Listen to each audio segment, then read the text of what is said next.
দাবি তো আমাদের একটাই যে আমরা সিআইডির যে প্রহসন দেখছি, সিআইডির প্রহসনে আমরা দেখছি যে এর কোনো শাস্তি আছে বলে মনে হচ্ছে না। মূল অভিযুক্ত আনসার আলী, তার নামটা অ্যালুপ করে দেওয়া হয়েছে এক। আর 2 নম্বর হচ্ছে একখানা চার্জশিট দিল, যেটা স্বয়ং বিচারকই সেটাকে ভেগ বলছে, বলে যে এরকম কোনো চার্জশিটই হতে পারে না। এই চার্জশিটের উপর ভরসা করতে আমরা আর পারছি না সিআইডির উপরে। আমরা সেই কারণেই দিল্লি যাচ্ছি স্বয়ং রাষ্ট্রপতির সঙ্গে দেখা করতে।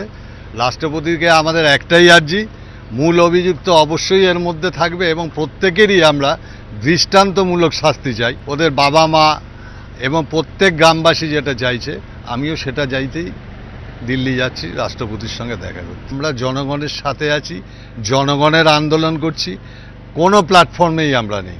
আমরা একদম অরাজনৈতিকভাবে আমরা আমাদের আন্দোলন চালিয়ে যাব।